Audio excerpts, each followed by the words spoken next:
Constantly shifting through the time-space continuum, Metron's three disciples observe the universe from the Mobius Couch.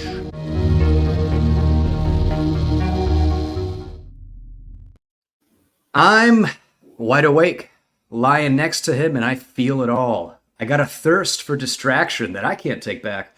My fingers run through his hair. I'm gripping at regrets. I put my mouth on his lips to taste the Mobius Couch.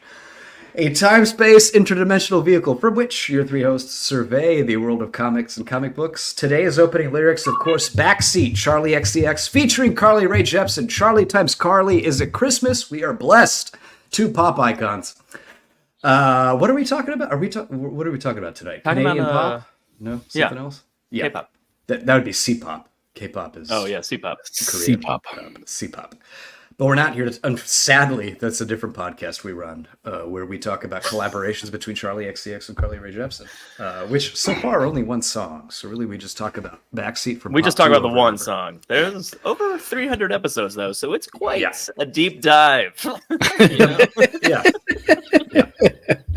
On the Mobius Couch, though, we discuss comic books and comic book movies, things like that. Tonight, we're going to talk about Armor Wars. But before we get into that, let's talk about your hosts for this episode. And I'm Alessandro, so hey, everybody. And joining me, as usual, are... Let's do it individually this time. Patrick. Hey, everybody. Hey, Joe. Hey, Alessandro. How's it going? Good. And Joe. Hey, Patty. Hi. Hey, Al. Hey, I'm Joe, everybody.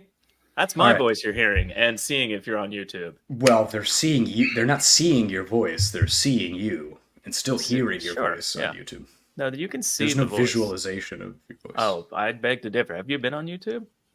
Sadly, yeah. It's just sound waves. Actually, stop, because there's a video. Commercial break happening right now on YouTube, so stop. Not on our channel. Doesn't matter. Holy shit, this is bad. Tonight, I mean old. I mean bad and old. I mean old, bad, and bad old. Yeah, tonight we're talking Bad about and old. Armor Wars!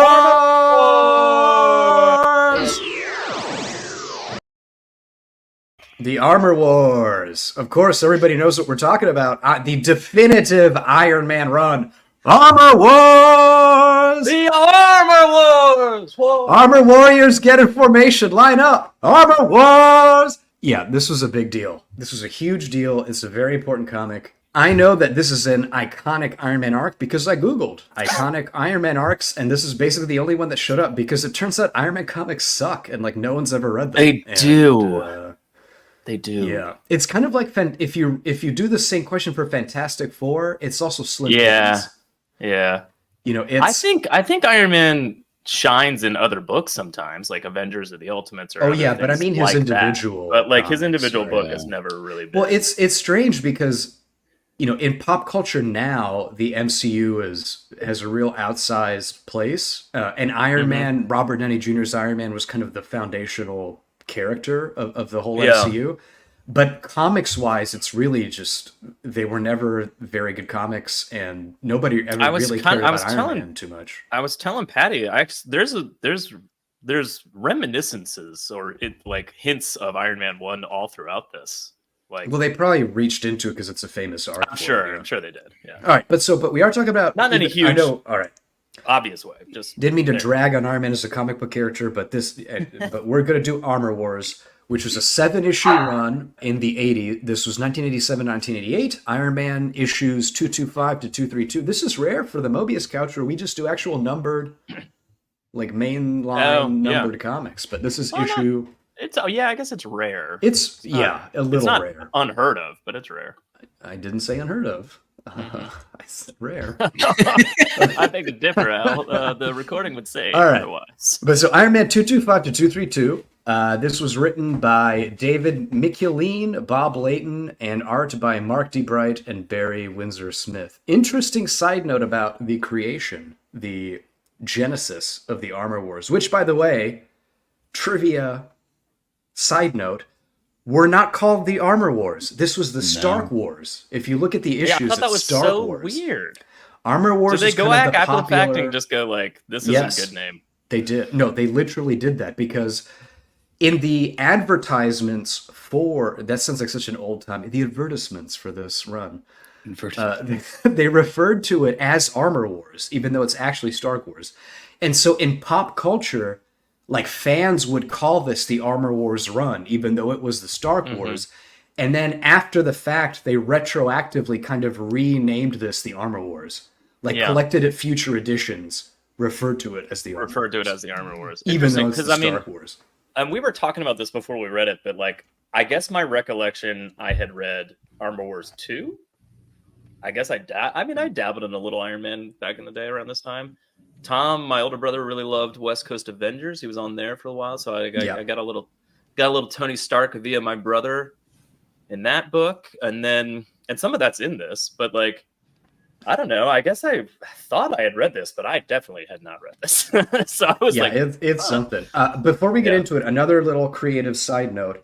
Do either of you know what was responsible for the idea of Armor Wars? And you want to take a guess?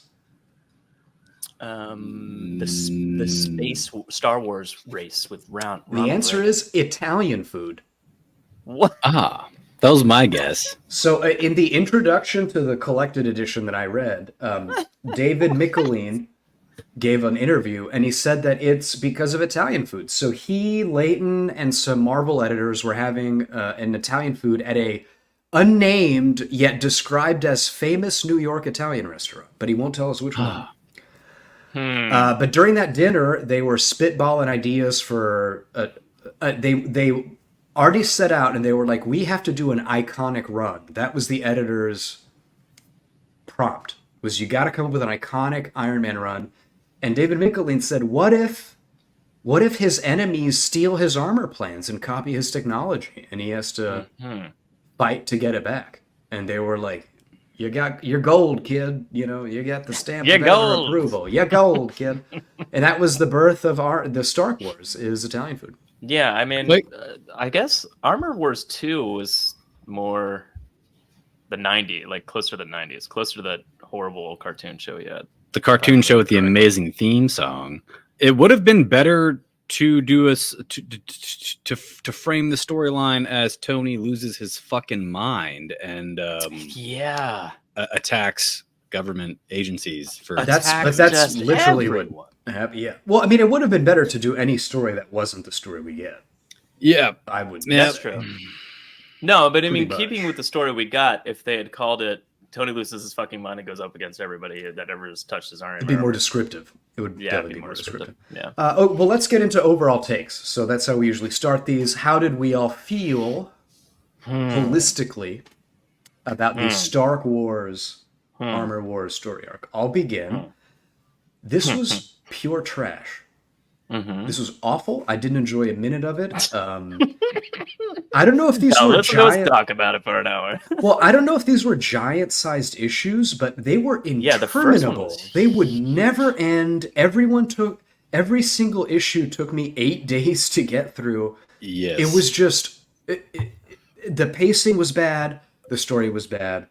You know, the art. Man. The art was it was standard mid-'80s comic art. I would say, like, it's pretty much on par with it. It wasn't particularly bad or anything, but it wasn't, stylized in any meaningful way. Right. I wish I hadn't read this. I didn't enjoy it. It wasn't good. That's my take. You can tell the art's bad because of the very last issue. There's an epilogue issue that's at the exact same time period, clearly, and was 1,000 less words per page. And the art was actually pretty okay. It wasn't good, but it wasn't mind-blowing or anything, but it was oh, this is pretty decent for if I'd read that issue in 1988, I would have been that's pretty good. But this is just. But so what's your overall take? Did you enjoy my overall take is, I guess it's okay art for the time. I wouldn't smash his art down. It's just what it is. No, it's fun. I really had nothing negative to say. But the writing is just exhaustive. It's exhaustive. It's so wordy, there are too. Some pages, almost every page is a 9-panel spread. So it's 333, almost every page. And sometimes there's a longer panel, but most of it's 333. And then it's just, there are some pages where there's a scene and it's the narration or the overall narration is describing the scene, and then it only lasts 3 panels, and then that happens again, and it's like 2 days later, and then it's like a week later, and you're just like, what the fuck? And it's like page after page of weird random scenes that don't take place in any and they're consecutive, sure, but like not close together. So what was he doing for 3 days? Nothing. Like, I don't know. It's so random. The random intersperses of time was so random. I was just like, it's super wordy and in that old timey way where it shows him flying and then there's a thought bubble that says, I'm flying to get away from this. Not only was the dialogue and internal monologue exhaustive, every scene change had a paragraph that was like, this is what's going on in this scene. Yeah. It would be like 1 hour later as Jim Rhodes takes a private elevator to the pilot, blah, blah, blah, blah, and you're just like, oh my God. Yeah. And we see him in an elevator. So it's like, thanks. Yeah. Right. Yeah. I didn't need that. Well, also, the only reason I could get through it is honestly, I just started imagining the voice of the Super Friends like narrating guy and just being like, apparently the meal is a good one, and it's 2 days before Tony Stark returns to Stark Enterprises, and I was like, that makes it fun. This is making it fun a little bit. It does make it but fun. Like, but I was just like, I gotta break this monotony up. This is exhausting. But yeah, that's my overall take. Exhausting. The book was exhausting. All right, Patrick. And the story was all over the place. Patrick, we know you're gonna have a different take, right? We can't all. Yeah, you know me. I never want to just like shit all over, a creative's creation because there's work and time and effort that goes into it. I don't have any notes about the art. It's standard 80s art. Yeah. This was the worst superhero comic I've ever read in my life. It took forever to get through. Nothing made sense. The storyline was bonkers. It made Tony isn't a hero in this whatsoever. He's not a hero. He's the worst human soever. He's the worst human. His motivations of why he has to do it by himself and he won't have the Avengers involved makes no sense. It's like an emergency, but then I think there's 3 different times where he like takes a break to take a different woman out on a date. Yeah, it's not even the same woman. Like he's out. That's like very Sex and the City style. Just taking a break. Because he happens to be in a different city, Patty. He's not going to date the same woman. That's insane. I don't know how much we should get into an overall takes, but he doesn't fight. I mean, he fights bad guys, but he fights a lot of, quote unquote, he fights government workers. Yeah, he fights like government workers. And then when you think about when you flash forward to Civil War, you're like, what the fuck, man? Like, you're basically like, you are the menace that the Accords should have been made for. Well, one thing is, so we did Ultimates before, and we criticized Tony's character in the Ultimates a lot as kind of like a pastiche of this kind of. He's worse in this. Like, this is worse Tony Stark. Tony Stark in the Ultimates than the Ultimates one is somebody you could look up to, and he still drinks. Well, we're being a little too. I mean, in comparison. Yeah, I guess in comparison. Yeah. Sorry, I didn't finish that sentence. But it's just weird because Ultimates Tony is. I don't know. Reading Ultimates Tony without really having read this mainstream comics version of Tony. I assume the Ultimates version was an almost like exaggerated satirical version of the original to be made even more playboyish and more corporate greed guy. That's the impression I always got. But it's not. The Ultimates was a toned down version. Yeah, it was a toned down version of this Tony Stark. It's crazy. Yeah, he's horrible. The one thing about it was very wordy. The one thing I'll appreciate about the thought bubbles is that there was probably 12 different times throughout these 7 issues where I was like, did Tony just kill that guy? But then luckily Tony will think, that'll hurt, but he's only not. He's wearing that armor. So yeah, the number of times him and Rhodey, because they would do stuff that kills him. Rhodey drops an elevator. Dude. He dropped like an elevator. Like 8 story, not like a small amount, like a lot. And he's just like, and then he climbs down not to check and see if the guy's still alive, but to put the little box on it that negates the armor. Right. Yeah. Yeah, but then they drop little notes like, well, it's a good thing they're still alive, and so then they're a hero. Yeah, it's fine. No, he's terrible. Up until to sort of spoil the end. To sort of spoil the end, Yeah. The final climax of this arc, and I'm not overstating this, is Tony fights another armored person because he's costing him money. That's it. Like he stole his government just about costing him money. He stole his government arms contract. No. And so he goes after him because of it. Like he's like that's it. He's not saving anyone's life. He's not fighting for freedom. He's just protecting his company's profits. Well, that's what I think. Because why did he have to do it by himself? Why didn't he have the Avengers help? At one point, he says the Avengers couldn't help because what I'm doing is illegal, and if y'all helped, you'd also be criminals. But it's like if you had just got the Avengers to help you in the first place, you probably could have avoided all of the illegal stuff. Of the things. Yeah. Also, Patrick, how does no one does horrible things? Everyone asks him to stop. Then he thinks to himself, "No one understands." Then he won't explain it. That's my number one. Yeah. Well, so drives the whole series. All right. Well, I guess now we're out of overall takes. Understands. Tell us then. I can't. Like what? I mean, now we're just talking. He doesn't want to tell anyone because he's like, my inventions have been used to without my money, like without giving me money. Like basically, he's like, it's copyright infringement, and I'm going to take it back. He's upset that people are dying. But so another larger question I have is, I don't understand how Avengers work in this world. Because so in Ultimates, they're a government arm. Yeah, the Avengers are just a superhero team. They're not like associated with. Yeah, but so they're not associated with the government. They're the Avengers. It's just a group of superheroes like the Justice. But then when he goes out to fight villains, they're like, Tony, what are you doing? We don't do that. No, so, like, he's not just fighting villains. That's that they have a problem. They don't have the Avengers and Hawkeye don't have a problem. Well, Hawkeye's the leader of the West Coast Avengers for the audience. He doesn't have a problem with Tony until he goes and fights that one dude that like watches over the East Coast Avengers compound. No, they had a problem with all of it. They're just they seem to generally have a problem with even the villains. But they weren't like stopping him. They didn't do anything or say anything really harsh until he fought somebody that was theoretically a good guy. I just don't. And it turns out was a good guy because he did not have stolen technology. I just all of my Avengers knowledge is couched in the Ultimates. So seeing things like Nick Fury not know what the Avengers are doing is like it's just jarring to me that Nick Fury also like S.H.I.E.L.D. was completely separate. Yeah, Nick Fury, what the fuck? Like, I'm sorry. Well, he's incompetent. How is no one asking?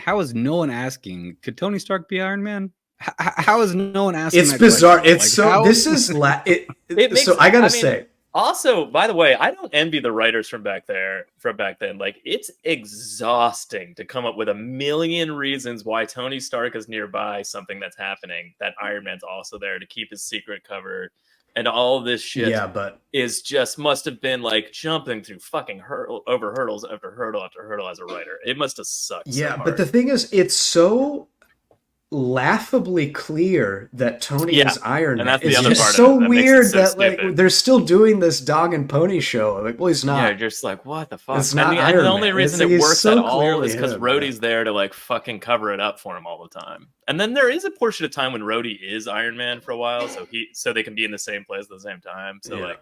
You know, all right. Well, let's get into the issues because like, then we're going to come back to a lot of these points. So let's just kind of get into it. So issue 1 of the Stark Wars. I have so many notes. So my number 1 note is too many thought bubbles narrating everywhere. I can't handle it. We've talked about that. My other big note, I don't like. I find it really unsettling. The human eyes. Oh yeah, I can't. Looking through his mat. Let's stop that. Let's never do that again. I never understood it. I don't know if you have a screenshot, but here it is on YouTube. I don't like that. Actor. I think I had that up, didn't I? To piggyback off that point, I think like 3 times, which is more than it should have brought up. He brings up. He goes, "I'm going to close my eyes and mouth slit now," and you're just like, "Shouldn't they always slits. be closed?" He's got eye slits. Yeah, it's like you're riding a motorcycle that has a full faceplate, but there's holes for your eyes. Yeah, I don't. Air blasting in. I don't like it. It's such a. It makes no sense. Also, he's in a strange, very 80s armor that has like silvery white. Oh yeah, that's the Silver Centurion armor. Yeah, it's. I loved that at the time. It was like a refreshing. Well, I like at the end of the arc, he gets this kind of more iconic his yellow classic. That's one. the classic Yeah. like '90s yellow. Which was It's- also hilarious because the bad guy, when the classic yellow one shows up, the bad guy's like, Tony hired another guy to be Iron Man. What a dumbass. Yeah. I'm like, no, So- dumbass. It's That's you Tony. idiot. That's He's Tony so in the clearly Dumbass. Tony. It's so clearly him. Oh, man. Another interesting Also, point is in that fight, Tony goes, "It's a good thing Mr. Stark gave me new repulsors or something." Like he just like rambles off some dialogue about how Tony Stark's brilliant and gave him new equipment. It was so fun. no, he has multiple lines where Iron Man will just say like, "It's a good thing Tony Stark is a handsome, intelligent, wonderful man who," and it's like, buddy, we know, great. we know. Great. Another shocking again because I just, as a modern reader who didn't read this at the time, wasn't reading Marvel at the time, he is just openly an arms manufacturer. Yep. I mean, yes and no. No, yes. I mean, he has is contracts doesn't with the government, but building he's, shit for the even military. very early on, he says, and specifically, he doesn't sell weapons. He just sells like technology. No, that he helps says him. munitions, which I feel Yeah, like well, you know, Munitions he doesn't are, make you know. bullets and missiles and shit. He just makes like technology. What do you think He makes munitions are? Okay, well, anyway, he's just blatantly is that. And I know in the Iron Man movie, they reference it because I think he Kind of what I was saying. he has like a Iron coming Man to 1. Jesus moment of Yeah. a come to Jesus moment of I don't want to be an arms manufacturer anymore. But it's just weird that in comics continuity he was just an arms manufacturer for decades. That's just It's what not. Tony It's Stark. not a. did. It's not like a. It's not like a secret, I guess. Yeah, it's You know, he's wild. just been- And then that's what Stark Enterprises is. But they don't sell weapons, Al. All right, He whatever just they do. sells them the microchips that they Other- put into the missiles. Other interesting notes. I remember in Ultimates, we talked at length about that throwaway line where he spent 2 days just fucking some chick in a hotel and didn't Yeah, work. there's a 3 He day does that stint. here. Like, Yeah. he does like, that right away. here. I think that's the panel right there, actually. It's like, for being so patient, blah, blah, blah. How about that lunch I promised you? And then it's like, the next panel is like 3 days later. Yeah, After a and- long, relaxing trip. And the blah, thing blah, is, blah. in I was this- like, what the fuck? In this version, that's not done like, No, yeah. satirically. That's just done as it's No, a that's cool just- thing to do. It's that's just just Tony it. being Tony. Well, it's why like a wouldn't you genuine- go randomly fuck your employee for 3 days straight. Yeah, it's Alright. aspirational in this. It's It's not a totally fine. criticism. It's not. It's also not against ethics of like your of employees below you or anything at all. It's not the only employee he fucks throughout this, by the way. Yeah, it's another one. all of it's a I could mess. be wrong. I could be wrong. I'm pretty sure there's a second because there's like 6 or maybe 7 different women throughout this, but like, or maybe less. Maybe There's not. I don't think But, it's like, that many, but it's 3 or 4. It's like 5, but at least 2 of them are women that like work directly Also, under him. in issue 1, he is seen together with a blonde actress named Brie. And in today's MCU, a blonde actress named Brie Larson is playing Captain Marvel. Is that a coincidence? Who's to say? Yeah, not at all. I don't know. Or is there something Foretold. more? It was foretold It in was the Armor foretold Wars. in the Armor War, the Stark Wars. Foretold.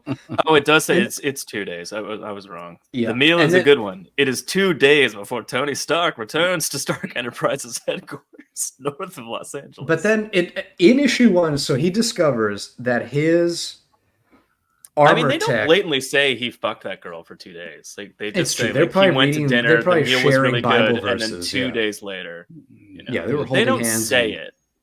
They're holding hands and sharing Bible verses, but The impetus of this entire thing is that an older criminal that has now become good and is like working for him has turned his armor over to Tony, and Tony discovers that within his armor have been recent additions that are clearly Yeah. his tech, you know, and he's like, what the fuck is this?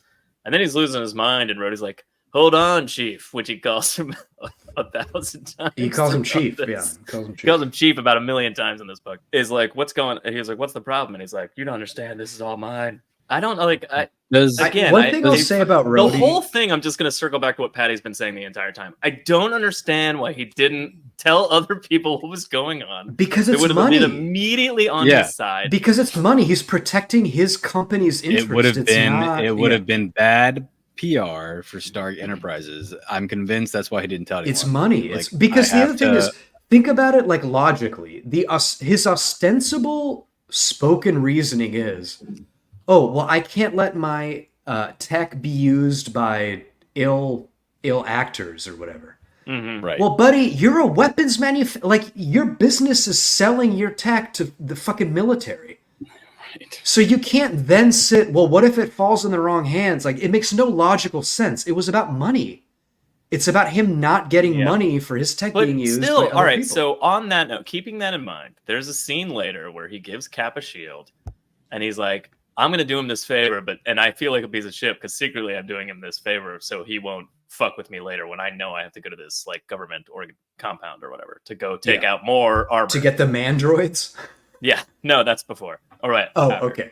We are later. I just want to let the listeners know we're going to talk about mandroids. I'm on that note, though. Oh, sure. I'm on that note, though, of like, he can't say why because of money, which makes sense. But like, he does this thing. My point is, why wouldn't he just use the West Coast Avengers the same way he's using Cap? Like, he could do it. He could get their help without telling them what's going on, really, and just I don't know. Is there a shred of dignity in there or human? I don't think so. I think it's just the plot required him to.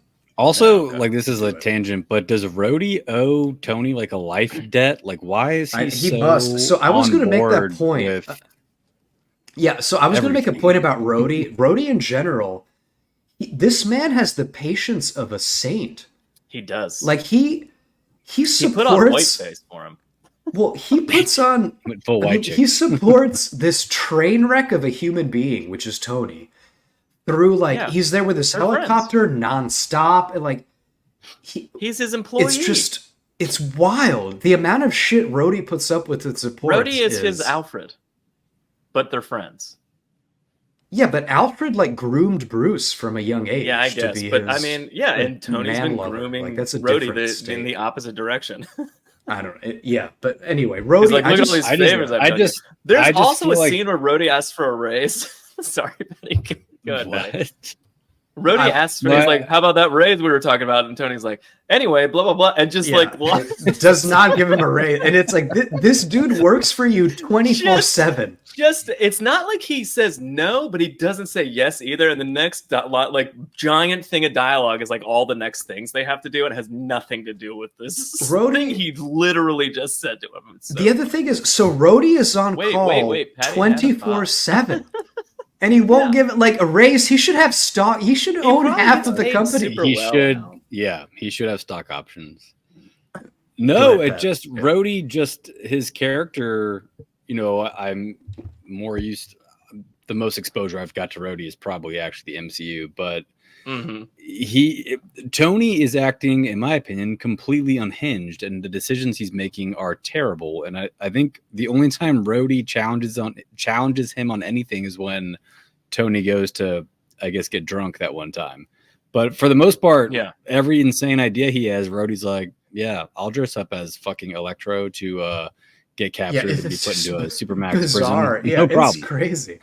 His first thought when he sees Tony freaking out over technologies, he says something like, he's either gone crazy or he's gone back to the bottle. But then he just goes, oh, it's not the bottle? Let's go, bus. What the fuck? So I guess crazy is okay. It's okay that he's lost his fucking mind, but it would be horrible if he's drinking again. I mean, also, that would have been a better storyline as well if he had relapsed and was hiding the fact that he was a functioning alcoholic this entire time. Wouldn't that be so funny if there was a tube of vodka but that would require that would require any kind of character work. Yeah. And develop, which just doesn't matter because he's awesome.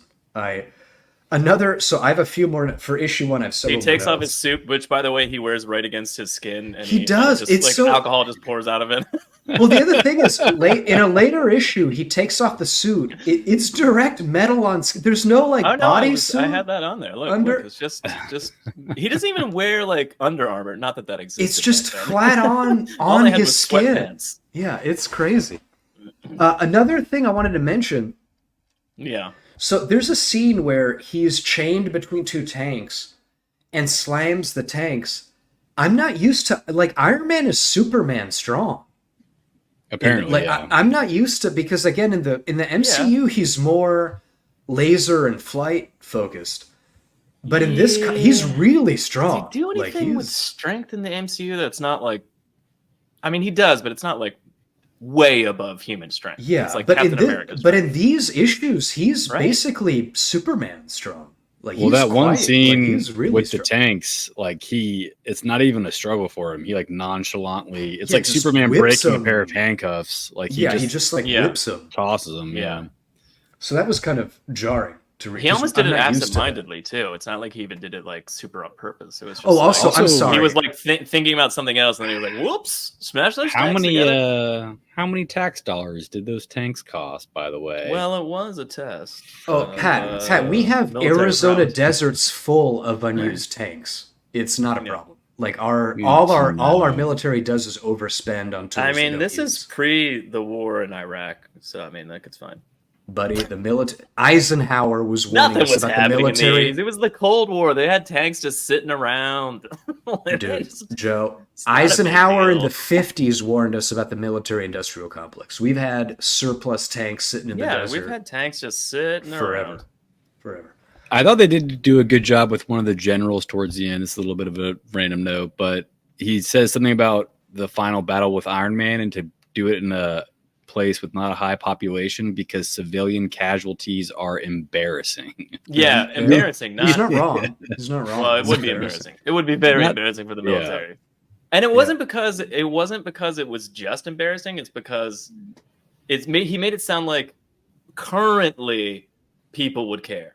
Maybe like a few years ago, we could have gotten away with it. But Yeah. like he is like currently right now, our PR status says Yeah. we shouldn't have a bunch of civilians die. Another interesting thing, you find out who stole his tech at the end, like towards the end of the issue, and in true comic book form, the person who stole his tech is Spy Master, Yeah, which is of course. like, yeah, okay, Would Of have course, never the Spy He also Master. died. Of course, the Spy Master would steal the tech. Is Stiltman in this issue, or is that issue 2? I think that's it's issue two. Stiltman is the first person he goes after, I think. That- Yeah, it's the first. that- so at the end of the that's issue, crazy. he There's makes a the stilt decision to man. start- We're dealing with a Stillman. his whole ability is to Is to His have whole, stilts. his whole idea is that no one will have like security systems 7 stories in the air. It's just, he has his legs extend. That's his the power. best His legs idea extend. That's what he does. they end up fighting the controller at the end of issue 1, and I guess he has the power where his armor can like make people do what he says. Yeah, he's like the And Mad Hatter of Iron Man. Tony is going to go after the controller, and the controller has like I don't know how many minions that are after them, and he tells Rhodey to handle the minions, and Rhodey's like okay, and Rhodey cocks his gun, and then Tony's like you can't use that, you got to It's like, fight they're them just with your people, and he's fists. like, oh yeah. And then Tony flies away, and he's like, And I he's feel like, bad "There's leaving 7 Rhodey dudes." like that, but you know, got to do what I got to do. Got to do what I got to do. Can't let him shoot some innocent guy in the head. Later on, I'll literally have a human guy that's being mind controlled crushed between me and the other guy I'm fighting. Right. All right. Well, should we jump to issue 2? Do we have anything else to say about? Please. Wait, can we please, let's wait real quick? Like, I just want to talk about Rhodey and the girl he's dating as an overall topic. What the fuck is going on there? It's Office so romance. It's inappropriate. fucking weird. HR should hear about the fact they're dating. It's inappropriate. They both work. Well, I mean, she's in Stark charge of Enterprises. PR. Yeah. So, she knows how bad it looks. I mean, I don't. Their relationship's fine, right? It's just what it's Is it? normal. It's whatever. It's a certain amount of strife because he lives 24/7 for Tony, which of Yes. course would add stress to a relationship, which I think is pretty reasonable. Mm-hmm. Yeah, he definitely prioritizes Tony over The woman, everyone he loves, else. allegedly. Yeah, even himself. So Yeah. That's like I said. Rhodey is. It's not a just Tony. saint. He prioritizes Tony and Stark Enterprises. That's true. Maybe he does own stock. Maybe we're wrong. Maybe he must, does have. Maybe right? that's why He it's must. from Tony's. Why else would he care? It's not. Well, he's actually, his 60% salary, 40% restricted stock unit compensation package. Yeah, so that and then he like actually 10% does care is like, about I the actually care company. about Tony. Yeah. And there's blackout trading dates, so he really needs stock to do well in 2 Also, months. before he starts hunting down people in issue 1, before he decides to start hunting down people, he literally just cold calls the guy that's working for him currently. So his employee, that is now not a criminal that he employs, who's handed him the armor over and just goes, "How many people did you kill?" like in the middle of the He does call him in the night. It's like 3 a.m, and he's like, Yeah. "How many people did you kill?" And he's like, "I'm sorry, Mr. Stark. I'm sorry." Click. He's like, "Mr. Stark?" Like, it's like, that's it. That's it. I It forgot never- that happened. I That's think the it thing barely. It might not even go back to. I think it does like one time, but still, it's like what? That's what I don't get. He's so single-mindedly worried about the lives taken with his tech by these people who stole it, and yet, like, Yeah. buddy, the U.S. military's in wherever, the Congo right now, wherever we were in the 80s, in Grenada, I don't know. Like, Yeah. we're using those weapons to kill people currently, and he's so focused on like, how many did you kill? Like, It's so funny. Tony, come on, buddy. It was one of the best scenes in the entire book.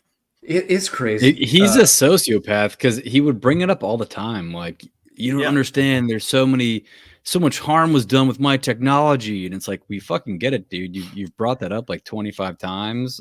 We get that you feel bad about it, in air quotes, because I don't think you really do. Because I think anyone else would just, know that that's implied, that something you created resulted in killing a bunch of people. This might be my favorite. Verbalize it.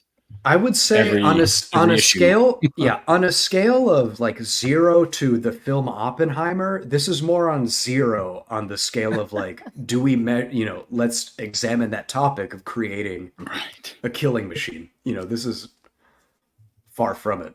It's just, it's so funny. Bizarre. The scene is like literally like the narrator's like, look at Tony's magnificent mansion he has, and then it's like, and soon at a modest apartment in Agora. And then, I kid you not, the dialogue is this: "What? What's that?" And he goes, "How many people did you kill, Clay?" And he's like, "What the Tony?" He goes, "With the armor, the technology. How many people did you kill?" And he goes, "Listen, Tony, I don't know why you're asking me this. That part of my life is over. I'd rather not talk about it, okay? I mean, I don't even..." And he's crying, and he's like, "I don't even want to think about it." And then it goes click. It's the single best page in the entire series. Mind blowing. It's wild. There is also a good bit of lifestyle porn going on. Of like, look at Tony, like his convertibles, just look at him be rich and awesome. There's a lot of sort of lifestyle porn. Also, there's a hilarious side note of like an 80s idea that somebody that would be really good at computers is like a mad scientist kind of old man that he has working for him. And I find that adorable. It's definitely, because now someone good at computers is like a 19-year-old is like with a hoodie. The funniest thing ever. Right. Anyway, and now we forgot to talk about how he blackmails Scott Lang in ex-con and doing. A side note about Scott Lang. So Macheline, the author of Star Wars, invented the Scott Lang character along with Carnage and some other Marvel. Oh shit, that's pretty cool. I was gonna say, I think Bob Layton and is it Macheline? I think they both created Rhodey and Justin Hammer. Oh. Well, Bob Layton even inked the last issue of this. I don't know how much he inked because the actual issues pertaining to the Armor War don't have credits, but the very last issue does for some reason, and he inked that issue. And I was like, interesting. So he's writing and inking? That's cool. They also introduced the character of guys. Ghost, and they introduced Macheline was the longest run on The Amazing Spider-Man after Stan Lee, and he also created Taskmaster. There we go. Oh, shit. No, Macheline did a lot of... Some of those are cool characters. Well, he did a lot of 70s, 80s Marvel. I mean, he was an important writer for Marvel, I think, for many years. Yeah. All right, issue 2. Let's move on to issue 2 and Stiltman. Wait, they blackmail Scott Lang in X-9. Yeah, so right. So Iron Man conscripts Scott Lang, like drafts him into forcing to do service for him.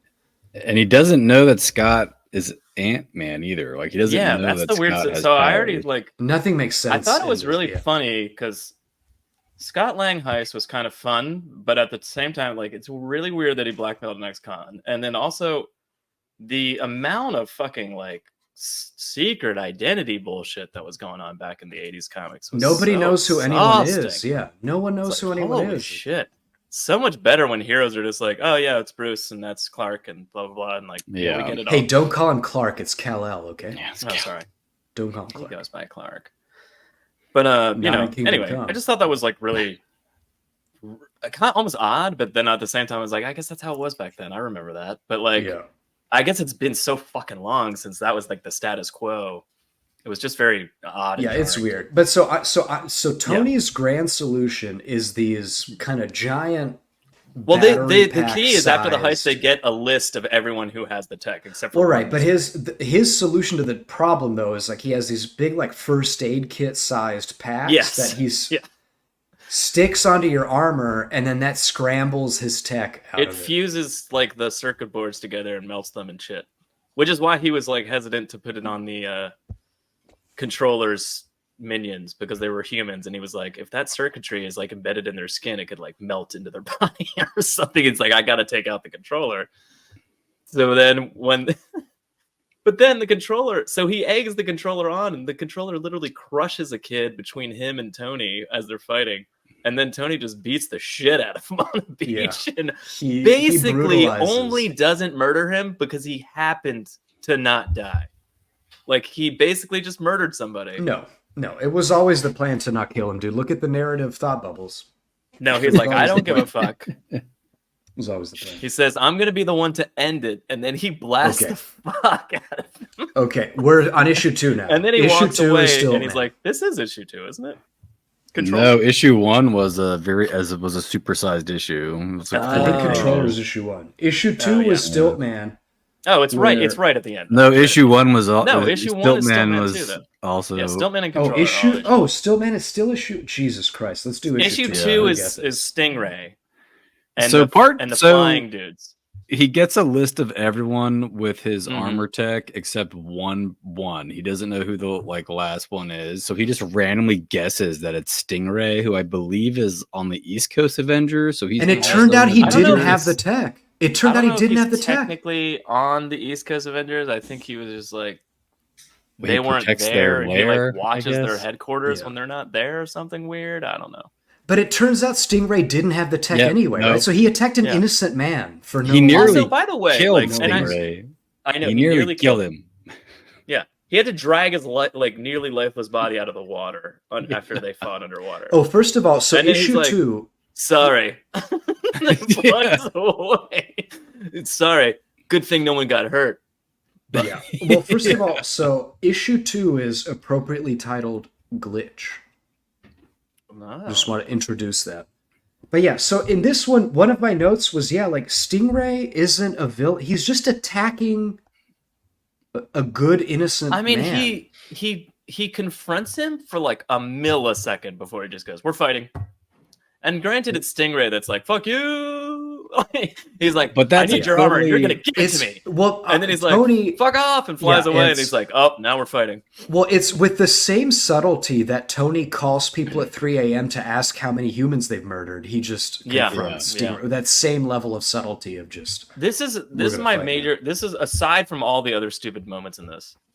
My main question is, at the very least, why did he not take care of all the criminals first Right. before going after like a hero or like somebody that's connected to the government? Because he's You unhinged. could have at least taken out all the villains and then been like, all right, I've checked all them off my list. Now all I have to do is talk to the heroes and then talk to the government and possibly fight them if I have to. But I won't Because be he's a not. criminal He's until just those turning moments. on Google Maps and being like, "Oh, this guy's closest." He going, seemed "There's more no-" concerned about the Titanium Man and Red Dynamo. What is it? I don't know.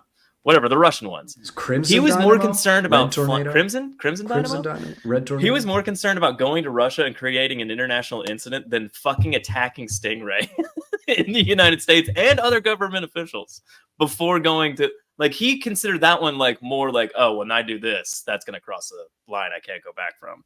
So I'll save that one for last. I got to take up this hero first. Well, I think there's Also- a point. I mean, starting World War III with Russia is a big deal. I mean, fuck He it. has a Oh, you're point. right. It was a Cold War. He has a point. That was different. Also, Russia's our enemy now again, bro. Read the news. Well, yeah, I know that. But I mean, back then, When he goes after Stingray, he's like, "Give me your armor I'd after you forgotten. inspect it." And Stingray's like, "It's government property, no." And then Tony says, "Look, I've tried going through channels that takes forever. I'm not going to steal your bloody armor. I just want to."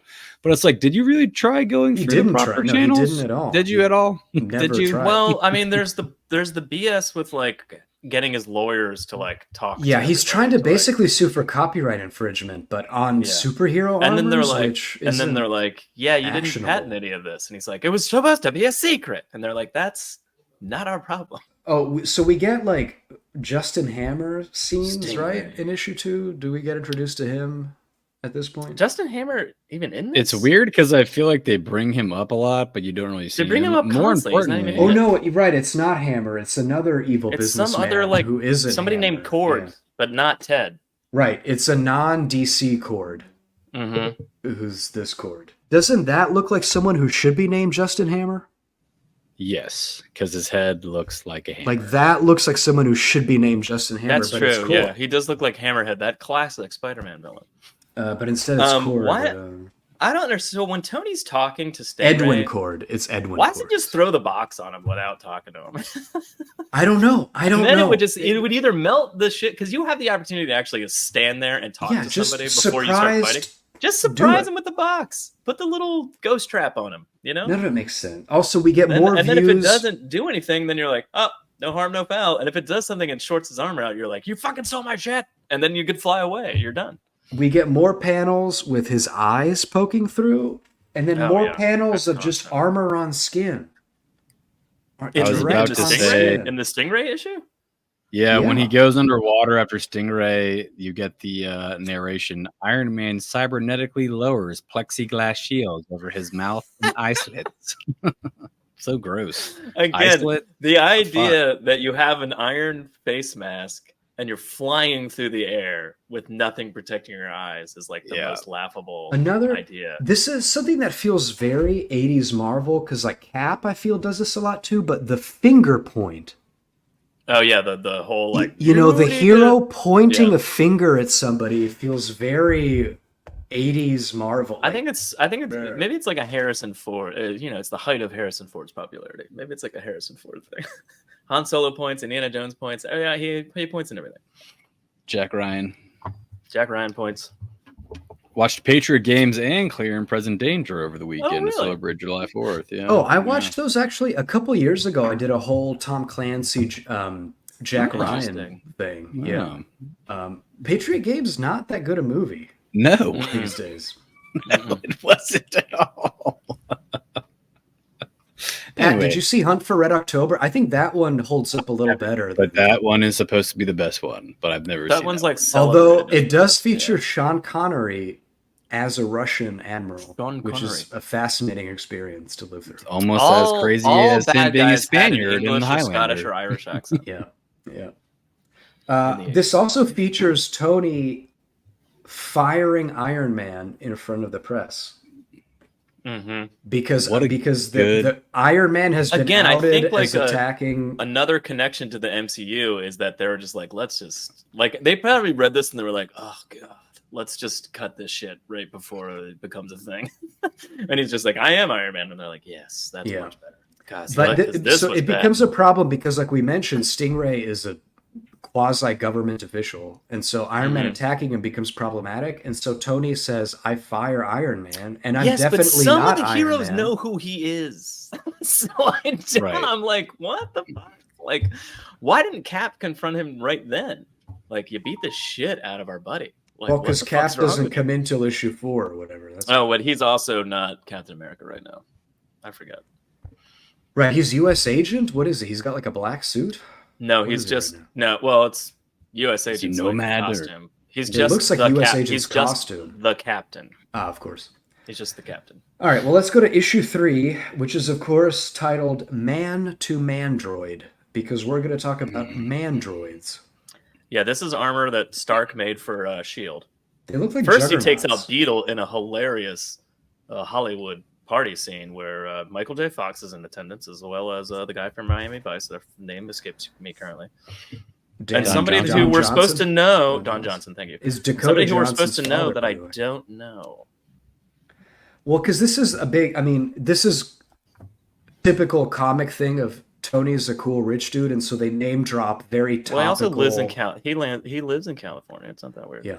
Well, Ultimates This did has this never too. happened in Miami. Wow, check that armor. He could probably go to the future and back in that.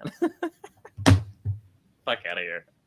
But this happened like in Ultimates. They had Freddie Prinze Jr. references, a lot of That's pop true. culture, you know. That's So true. they're just doing that. Anyway, he fights Beetle again. When he fights the villains like Beetle or Stiltman, he takes them out in like a minute. It's when he's fighting like a fellow hero that they're like, "Hey, I need to murder you to make sure."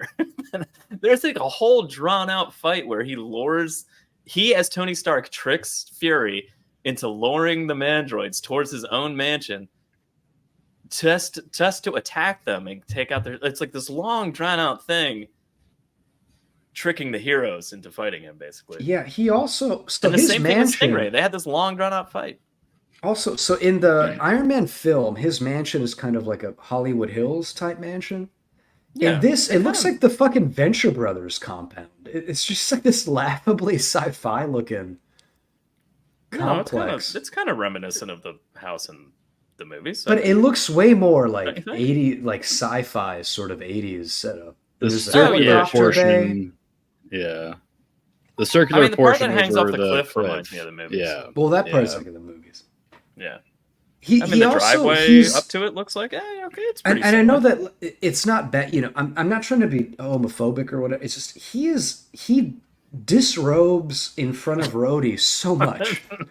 He's just in his underwear so They're constantly. bros, man.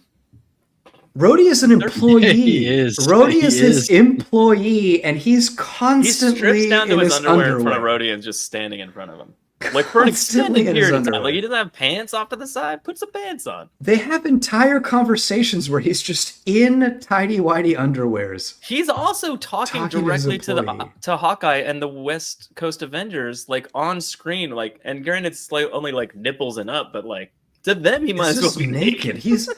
Does Rhodey know HR's number? Like, call them. This is He doesn't know. inappropriate. It's the '80s, dude. I don't. They didn't it's have just- HR numbers.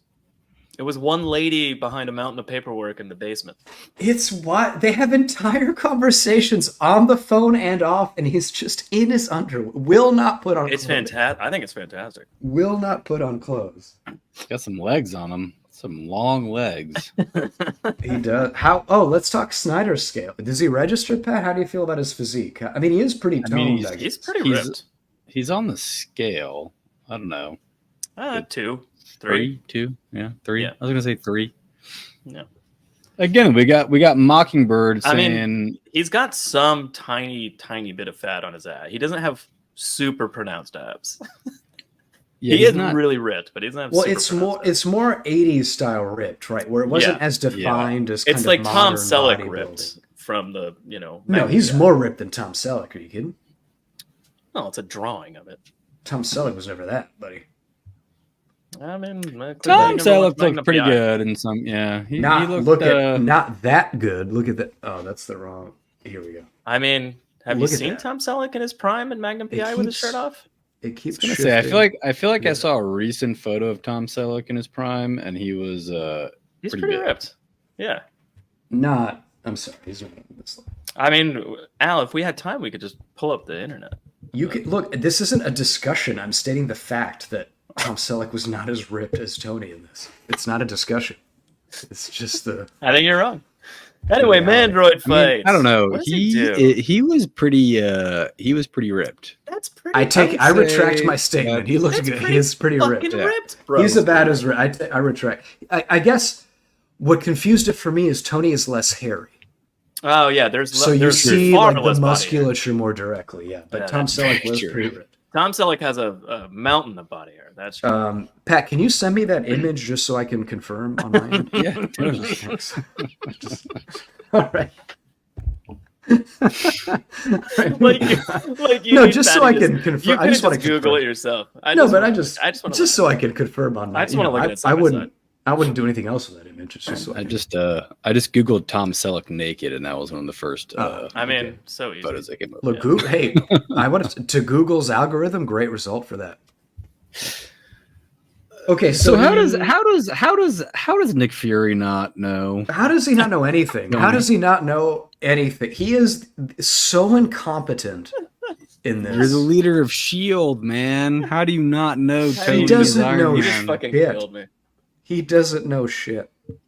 I just don't get it. How does This whole issue could have. Do you guys know the Benny Hill Yakety Sax song? Like, yeah. yeah. This whole Nick Fury's arc in this issue just has that soundtrack of like, what's going on? Like, he's just Well, also a moron. Tony. I mean, I know Tony's like whispering in his ear, going like, "Don't send guys in that don't have armor on because I don't want to fight them because I don't want to hurt anybody." But at the same time, he's like, "No, fuck you. I'm going to send in everybody. It's Iron Man. I'm going to send in a shitload of people." Yeah. Like we need to stop him. Which then Tony shoots out a sonic wave, which ruptures all their eardrums. But then his thought bubble says it'll hurt, but won't cause permanent damage. Well, that's important also, because they're not Tony's a dead. hero. Good. Yeah, it's important because That's Tony's good. a hero, so it's important that we know. Yeah, it's important. Then They now all have PTSD, and 50% of them suffer from chronic migraines for the rest of their lives. But yeah. So the general fine. So the general idea is that the government has these mandroids protecting Fort Knox or something like that. And basically in this issue, Tony manipulates S.H.I.E.L.D. because... I think they're just S.H.I.E.L.D. agents. I don't think they're protecting anything in particular. Okay, I honestly don't give a shit what the specifics are. They work for the government, and they're mandroids. And they look like juggernauts, sort of. But so Tony, the overall story is Tony manipulates Nick Fury and kind of uses him to get into the facility and get to the mandroids. And he also uses Rhodey, sort of. It's just uses Rhodey. No, that's later. Never mind. That's later. I was gonna say that's later. That's a different. But also he basically that's a different manipulation. Fury's of like, a good person someone that he tipped does. Iron Man off. Maybe you're not as broken up as we thought you were. Blah blah blah. Because he clearly knew we were coming and clearly knew this. Blah blah blah. And then Tony just like fakes like, oh yeah, what about this listening device? I'm gonna put it back into my pocket. That's how they knew. And then they leave, and Rhodey's like, good job, buddy. And I'm like, what the fuck? And Nick Fury just buys Fury, it not Susan, because he's a an master idiot. spy. He's an idiot. But he does eventually get all the mandroids Wait a with minute. the battery This pack. isn't a real knob. In the middle of all this, Tony does find time to go on another date. He does. That's and important. they go to the Haagen-Dazs at Trump Tower, and Tony talks about how amazing Trump Tower and how prestigious it is. So that's I don't cool. know if we should do this now. I have a whole list of didn't age well in this. So one is, of course, Trump Tower is a cool thing. And B is when Iron Man becomes problematic and Tony's PR, and Rhodey's girlfriend, the Stark PR rep, is telling Tony, like, we need a wholesome person to stand in as, like, in our commercial. She mentions Bill Cosby. Yeah, I forgot about that. That hasn't aged well, That for did not age reasons well, that, Bill Cosby isn't like the squeaky clean image he was then. But he was it's America's filled father with, back then. He was America's dad. He still is, And in the 90s, he was replaced by Bob Saget, who never did wrong. Isn't he dead? He's dead. Bob Saget's dead now, yeah. Yeah, so he did something wrong, right? You shouldn't die that young. Well, I mean, he partied really hard. He lived a good life, I think. Okay. Anyway, just a lot of this hasn't aged well, but top of the list are Bill Cosby and Trump as aspirational figures. Yeah. Although I guess I don't know if depending on Trump where you was get your news, aspirational. I Trump think is it was still... No, he This was is a because New it York was City landmark. Tony makes a comment that he used to own a floor in Trump Tower, but he can't afford it anymore, or whatever. Yeah, so like Trump's an awesome businessman. Yeah, like he's cooler than Tony, which is fine because Tony's a fucking lunatic in this, so that makes sense. All right, so let's just go to the next. So issue 4 Actually, is... he says until, and then it cuts off. I think he lost a bunch of money. Maybe I feel like he's lost his maybe. money quite a Yeah. few times. I think it's Oh, yeah, there's that's probably probably been it. all sorts of I'm story sure arcs that's where what like it is. lost I money, believe made it it. back, lost all that. Yeah. All right, so next issue is Iron Man. This is actually kind of a preview for like Civil War and the Civil War movie, but It Iron Man kind of versus is. Captain There's a America. lot of there's a lot of similarities in there. And But he's it's like, like- I'm asking you as a friend, Tony, don't do this. And he walks away and he's like, I hope Steve bought that because I'm totally doing it. You know, kind of thing. And I'm like, holy shit. Yeah, but this is It's Iron Man kinda- versus the Captain, issue 4 of Armor Wars. No, actually, the actual title is Who Guards the Guardsman, which is a reference to Who Watches the Watchmen. Yeah, which Gotta was be. coming out around this time. I wonder why they said that. Cap doing splits. He does Cap doing splits is right Yeah, there, first page. right off the bat. Pretty great. He does splits. I like how they specifically call it an unbranded shield. Yeah. Well, Like- why does Cap? Like he still has a star and stripes on his costume. Like, does it matter? Just make it. Do you all Well, remember? I guess the star like, is an what- absent star. Like, but I think it should be a whole cutout, like Power Girl. But what, so, Joe? I mean, you two are bigger nerds than I am for comics. Like at Yeah. this point in time, what was going on with Cap that he was the captain and needed a new shield and not Captain America? I am not that No versed idea. in Marvel from the 80s. I mean, Okay, cool. I dabbled in it like when I read Tom's comics, but like Was this after he I- murdered Nixon or Nixon killed I don't himself? think 'cause he was- so. I think that was the Nomad era, as we Oh you yeah. might recall from the Winter Soldier storyline we read. But like, I think this was just some weird thing where like maybe he did something wrong or something, or failed at a mission or something, and they were like, "You can't be Captain America." And So that he's was it. just the captain. Another fashion note: Tony is wearing the short sleeve blazer look. In this. Oh, yeah, the which is rolled a up sleeves. classic 80s look. Yeah. It seems very uncomfortable. No? Wouldn't you get like really sweaty I mean, around your arms? What are you talking about, dude? I mean, suits back then were like paper thin. What are you talking about? So, they're like silk sheets. rolling up a blazer? That would seem like it was. Also, that would be- Cap on his time off just wears He's like, always a hero. monochrome jogging He's suit. always a hero. No, he just wears a monochrome jogging suit. Oh, the blue joggers? Why not? I don't know. Why not wear a rolled up sleeve blazer? Because he's the everyman. You know, he's pure American. He's Okay, not some well, stuffy this is the issue Miami where- Vice businessman with all his money. All right, this is the issue where he makes Rhodey put on white face and be Electro so he can go to jail. Yeah.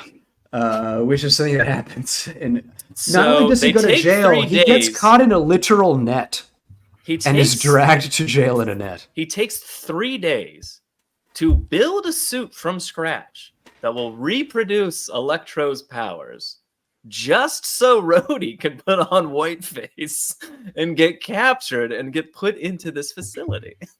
It's fucking insane. Also, the shield agents or guardsmen don't make him take the suit off before they put him in the jail cell. They let No, him they just keep put it his in, yeah. suit Yeah, he just on. keeps the costume on, and he was only wearing whiteface on his mouth, so it's a On his good mouth, fucking yeah. thing they didn't take his mask off. He That goes, was I weird. just wish he could have figured some other way to get one of us in here, though. I'm sure he could have. First positive of he all. And then could he have. goes, if No. any brothers saw me now, they'd razz me from here to Christmas. Fucking, They'd arrest me. that's comedy I gold. also I want to talk about so when as all this is going on and he's Do you fighting. think Rhodey's going to do that in Armor Wars in the Definitely, I'm sure it's part of it. Here's in the show that's coming out? I wanted to point out one of Cap's lines that made me laugh. Is he talks about another man's patriotism mirroring his own, and I thought that was funny. Oh, He goes, when they that got man's when they, patriotism mirrors my own. I'd be yeah. willing to die for my country, for my beliefs. Oh, yeah, at the end fight. Yeah. Yeah, he's the you can take the captain out of America, but you can't take You can't America get the out of the America captain. Yeah, he's you just can't he's take all the stars and America out of stripes. He Captain. might And be you wearing know black, what? but he's all stars and stripes. Tony capitalized on that moment and was like, "Oh, That's you're true. being altruistic, trying to save this man's life. I'm just going to I'm electrocute gonna the fuck shit you out of over you now." right now." Yeah. Because also There's the Tony's moment- plan is to gas the whole place, so only people with gas He masks put them can all get. asleep. It's fine. They're just taking a nap. It's I not just a hate big all deal. of this. I It hate all just- of this.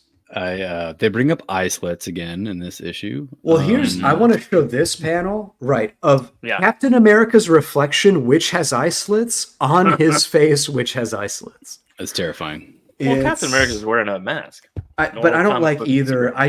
It should be, I don't want to see eyes. This is the issue. I feel like, one, these guys are government agents. Two, it's not like they stole Tony's tech. Like, he sold them the tech for this. Like, he gave this. That's the part I don't get. Why do they? And then he's taking it back.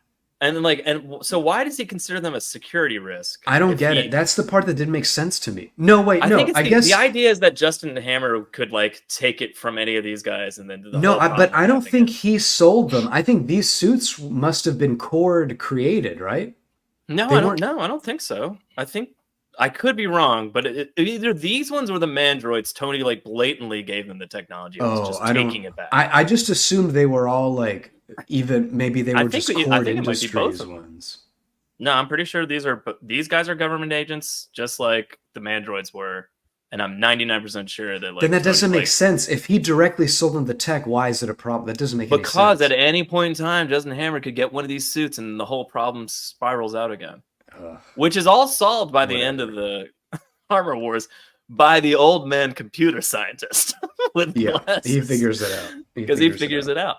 It's almost like you could have done nothing for 6 months and then just let him figure out the algorithm to find and destroy all your tech with repeating.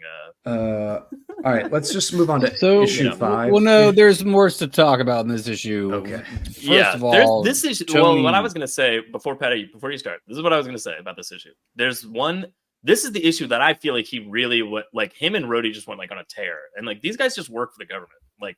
They're legitimate recklessly attacking these dudes. I mean, they actively broke into a government the Stingray thing. Institution. He kind of fought back, and he was the one running away when Tony was just trying to talk to him. You could kind of be maybe. This one, I'm what the fuck are you guys doing? This is insane. Captain America's telling you not to do it. That's a good reason right there. Yeah, anyway, they actively sneak into a government building. Yeah, to go after these. They're not the Mandarins anymore. Whatever these versions were. Also, they clearly let loose some villains that Cap later has to fight in his own comic. I was about to fucking say, first of all, Iron Man shoots it looks like a Kamehameha wave from Dragon Ball Z at 3 of the guardsmen, and again we get that great. After he does that, he says, "Armor protected them. They're only unconscious." I'm no, I'm pretty sure they're fucking dead, man. It's actually Patrick. One of them is stuck in the wall. Yeah. You know what it reminds me of in Iron Man 2 when Justin Hammer is in court with Tony and Tony's "Oh, you want to see your?" And he throws up his armor on the screens, and it shows the guy's body twist. That's what it reminds me of. He's well, he's in the armor. I want to make a point. His so body Patrick, twisted around. His beam is actually much more of a special beam cannon style attack with the spiraling around the energy wave than a Kamehameha. I just want to definitely more special beam cannon, which is more lethal in my opinion.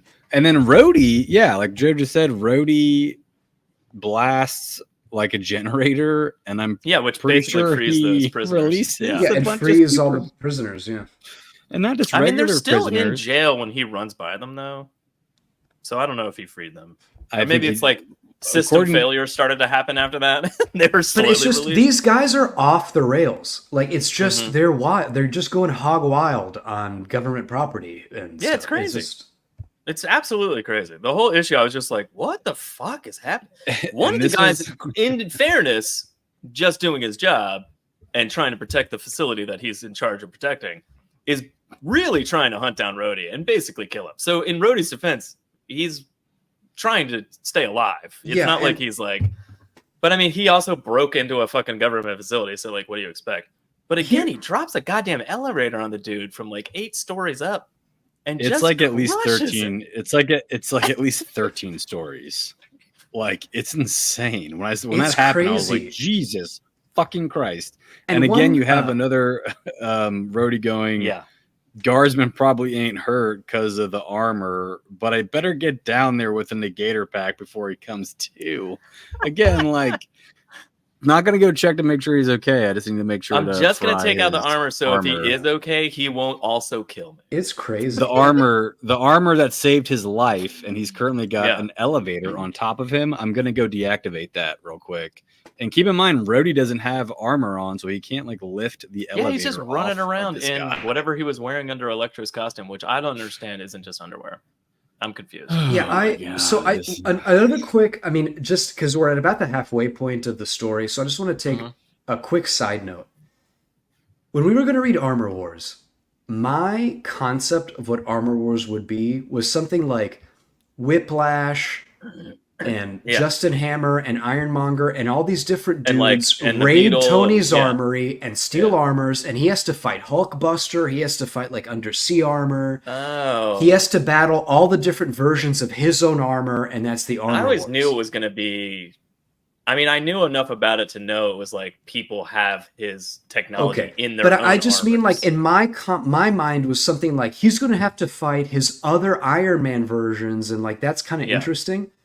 Yeah. And it's so like, it's just not what, this is so off the rails from that. This is just, I think Stark Wars is actually a better title because it's just Stark going crazy and he's fighting himself all the time. Like he's not doing anything. They're not doing anything. They're just, well, kind of, I guess the villains are, but you know. No, exactly. But again, take the villains out Stark first. Wars makes more sense. Maybe not worry about the dudes that you sold it to in the first fucking place. And maybe like, I don't know, discuss, like maybe by that time, and all the red tape fails, you could have come up with the algorithm thing that just ruins the armor. But that's why this whole arc was so jarring to me, because again, my idea of what it was going to be was what I just described. And what it actually is Armor Wars 2 is. I feel like it's him just fighting villains that like have his armor. I mean, maybe I'm remembering that wrong. But what we get in this is just he finds out after the fact that his systems have been hacked, and he's just randomly going after people that and he's might acting have like a his fucking armor. lunatic the whole time. It's just wild. It's wild. It just didn't make sense that he didn't trust to tell. They never give a good reason on why he wouldn't tell the Avengers what's going on. No, like they didn't do like Al anything. Said, it's monetary based because he knows if he it tells them, has to be money. Well, that's even that. Even that though is like what you have to read into it. Like he keeps saying he doesn't want to bring other people in because it's criminal activity, but it's like if you just kind of came clean and explain what the fuck was going on, like you could have avoided all the criminal activity. I think you would have at least had help hunting down the other criminals. Yeah, you know. Maybe he should just like West Coast Avengers helping you fight Crimson Dynamo and Titanium Man or whatever. Seeing the story arc he has, like he eventually kills somebody. Like maybe he should just pretend like he never came across that realization and just pretended like he didn't know that his technology had been stolen and just went on with his life. I feel like, would have been the same outcome basically. With all the things that he has to pay for emotionally and literally throughout this, like you're just like, why didn't you just not do any of this? He fights hundreds of public servants. He fights hundreds of them. Another point. So on my last note on issue 4, I wrote, "What the fuck was the blueberry story?" Does that make sense? I don't. Yeah, I'd have to reread. Did they? I think they specifically referenced a comic, didn't they? Didn't they, like in the the little asterisks and at the bottom they were like an Iron Man 145 or whatever the fuck? I don't know. Maybe they did. Well, they did that I guess 1,000 apparently times. they talk about a blueberry story, but I had that note anyway. That was weird. Anyway, talking about Crimson Dynamo and Titanium Man, who he murders. Issue 5. 5/229 if you're actually following along for some reason. Shattered in Siberia, Red Snow. He finally comes clean to Hawkeye and tells him what's going on. And Hawkeye says, "Why didn't you tell us sooner?" And Tony says, "Because you try to help." Yeah. Simple, Hawkeye. You might have said yes. My mission has made me a criminal. Idiot. It almost destroyed my company. It may still destroy me. I didn't, and I don't want anything like that to happen to you guys. So I have some costume notes. Sure. On this about issue, the West Coast Avengers? West Coast Avengers. So I just want to point out Mockingbird, who is wearing so little she's visibly shivering. Like she's holding her arms shivering because she's wearing so little. That's how you stand when you're perfectly comfortable. I just wanted to point that out.